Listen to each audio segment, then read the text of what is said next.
সরকারি যে পুকুরের কাজটা যদি সম্পন্ন হয় তাহলে আমাদের জন্য অনেক উপকার হয়। কিন্তু আনফর্চুনেটলি এই কিছু লোক ময়লার পানি দিছে, ড্রেনের পানি, টয়লেটের পানি সোজা কথা, সেই টয়লেটের পানির জন্য এখন এইভাবে কাজটা বন্ধ আছে। কন্ট্রাক্টর কাজ রেখে চলে গেছে, কারণ সে বলছে যে ময়লার পানির মধ্যে আমরা কাজ কীভাবে করব।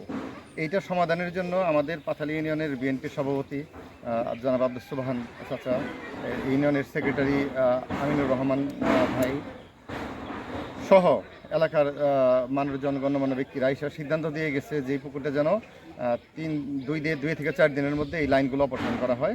কিন্তু কোনোভাবে এই লাইনগুলো এখনও তারা অপসারণ করতেছে না। এতে কন্ট্রাক্টর বলতেছে ময়লা লাইন যদি অপসারণ না করে তাহলে এখানে তো এই ময়লার পানির মধ্যে কাজ করা সম্ভব না। সেই পুকুরটাকে সেচ দিছে, কচুরি পানা পরিষ্কার করছে, কিন্তু ময়লার পানি গিয়ে আবার ভরে গেছে। তো এই জন্য প্রশাসনের যারা আছেন বা দায়িত্বশীল যারা আছেন, আমরা চাই এই জিনিসটা সুরাহা করে অতি দ্রুত কন্ট্রাক্টর যেন কাজটা শুরু করে, কারণ কাজটা শুরু না করলে মাত্র 1 মাস সময় আছে।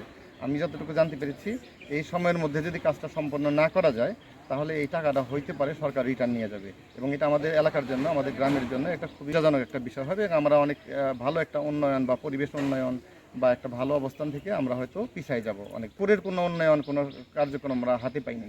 এটা যদি হয় স্পেশালি আমাদের ভবিষ্যৎ প্রজন্মের জন্য এখনই একটা স্থানে পরিণত হবে ইনশাল্লাহ। এবং ব্যক্তিগতভাবেও আমাদের প্ল্যান আছে, আমরা আমাদের যাদের জমি আছে আমরাও সহযোগিতা করে এই এলাকাটাকে যেন একটা পার্কের মতো রূপান্তরিত করা যায়, আমরা সেই দিকে উদ্যোগ নিব ইনশাল্লাহ।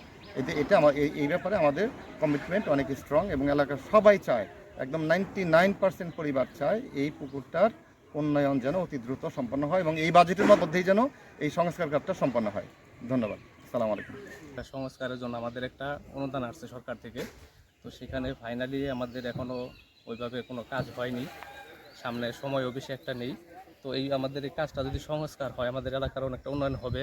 আমাদের বাচ্চা কাচ্চারা আছে, তারা সাঁতার শিখতে পারবে, পরিষ্কার পানি পাবে, আশেপাশে কোনো দুর্ঘটনা হলে সেখানে ফায়ার সার্ভিসের একটু সুবিধা হবে। এবং কি আমাদের এই পাশে জমি আছে, এই ময়লা পানির কারণে আমাদের ফসলেরও একটু ক্ষতি হয়। যদি এগুলো বন্ধ করা হয় তাহলে আমাদের এলাকার উন্নয়ন হবে, পরিবেশের উন্নয়ন হবে, আমাদের জনগণের সবার জন্য সেটা ভালো হবে। বিনোদনের কোনো জায়গা নাই এরকম, আর এই পুকুরটা হইলে আমাদের জন্য সবার জন্য ভালো হয়। পুকুর সাঁতার শিখতে পারবো। আমাদের এলাকায় এরকম কোনো ভালো পানি নাই, একটা বিল আছে ওইখানের পানিগুলো নষ্ট হয়ে গেছে।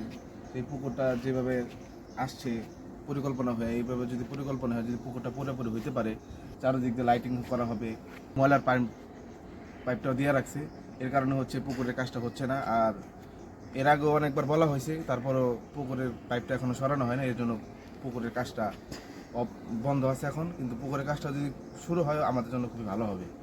সাবেক মেম্বার সিরাজুল ইসলাম সুরুজ, এই আমার বাড়ি এলাকায় একটা পুকুর, এটা উন্নয়নের জন্য কাজ হবে, টেন্ডার হয়েছে, বর্তমানে কাজ বন্ধ রয়েছে। কারণ হলো এখানে যে টয়লেটের লাইন দিছে, লাইন বন্ধ না হলে কন্ট্রাক্টর কাজ করতে পারতেছে না।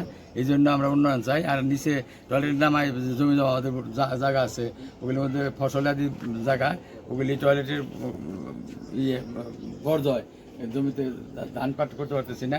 কাজে বিভিন্ন দিক দিয়ে মিলে আমাদের এখানে এই পুকুরটি উন্নয়ন করলে আমরা অনেক উপরে পাবো। ময়লার লাইন আসছে, সেই লাইনের ব্যাপারে লাইন এটা বন্ধ করার কথা ছিল, সে বন্ধ করে না, এবং এটার জন্য আমাদের একটু অসুবিধা হইতেছে। সরকারি বাজেটে সেই বাজেটে কাজ করতে পারতেছে না। আমরা চাই এটা সম্পূর্ণ হইয়া সরকারিভাবে কাজটা স্বয়ংসম্পূর্ণ হোক।